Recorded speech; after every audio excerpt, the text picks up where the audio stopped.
Apakah yang sedang dimainkan oleh mereka? Kenapakah mereka tidak bermain di gelanggang dan tidak menggunakan jaring? Bukankah itu sepak takraw? Untuk mengetahui lebih lanjut, mari kita belajar Bahasa Melayu tahun 6, tajuknya Sepak Raga 7.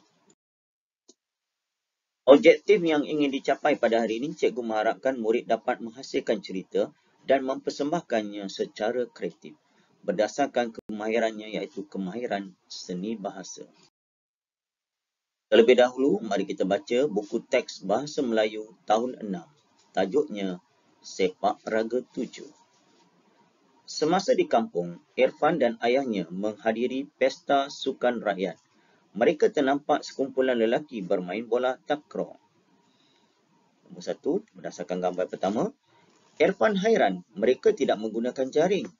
Ayahnya memberitahu Irfan bahawa itu ialah permainan sepak raga 7. Gambar yang kedua, sepak raga 7 ialah permainan yang terkenal. Para pemain perlu cekap menerima dan menunjukkan bola tersebut kepada pihak lawan. Ayahnya menerangkan cara bermain permainan itu. Irfan teruja akan keunikan permainan itu. Antara isi penting yang diberi, mengisi masa lapang, badan sihat, otak cerdas. Gambar yang ketiga pula, apakah maklumat yang diberi? Semasa di sekolah, Irfan menceritakan pengalamannya di kampung kepada rakan-rakannya.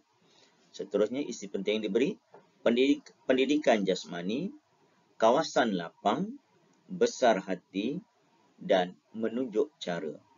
Manakala gambar yang terakhir, iaitu gambar yang keempat, isi penting yang diberi, menubuhkan kelab, gelanggang baharu, remaja dan dewasa, bangga, tak lapuk di hujan, tak lekang di panas. Cikgu harap anak murid telah memahami secara ringkas maklumat yang berkaitan dengan sepak raga 7. Jadi pada hari ini, latihannya iaitu hasilkan cerita dan persembahkannya secara kreatif, atau utamanya di hadapan kelas agar kawan lebih memahaminya. Mari kita bincang bersama-sama apakah jawapan yang sesuai untuk latihan pada hari ini. Berdasarkan isi penting yang diberi, mari kita buat dalam bentuk perenggan supaya kamu lebih jelas, sebab kamu akan penjelaskan kepada rakan-rakan. Antaranya, kita boleh buat, Irfan hairan mereka tidak menggunakan jaring.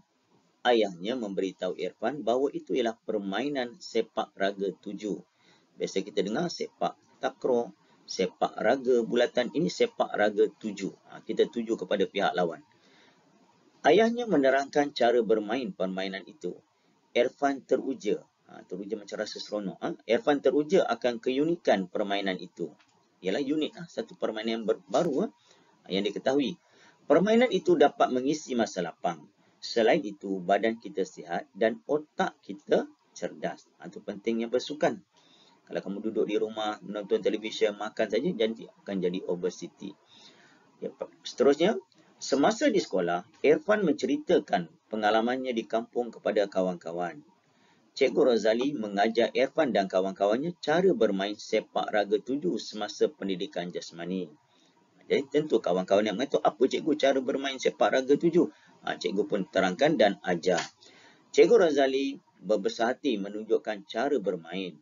Mereka bermain di kawasan lapang. Untuk bermain sepak raga 7 ni, dia kena kawasan yang lapang lebih sesuai. Okay. Akhir sekali, Cikgu Razali menubuhkan kelab sepak raga 7. Mereka mendapat sebuah gelanggang baharu. Ingat? Gelanggang baharu sebab apa? Benda. Kalau baru, masa. Kereta baharu, rumah baharu. Okay.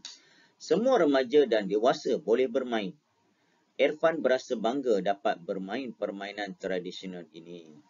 Permainan ini tidak lapuk di hujan, tak lekang di panas. Maksudnya, dari dulu sampailah sekarang, permainan tersebut sentiasa sesuai dimainkan oleh semua golongan, terutamanya kaum lelaki.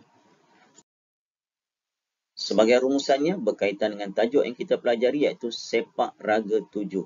Untuk mengetahui anak murid semua, permainan sepak raga ini telah pun popular semasa zaman Kesultanan Melayu Melaka. Bayangkan 500 tahun dahulu sampai sekarang permainan ini masih kekal. Cuma sekarang lebih popular dengan sepak takraw, 3 lawan 3. Itu saja perkongsian cikgu pada hari ini. Kita jumpa lagi dalam tajuk yang seterusnya. Bye-bye.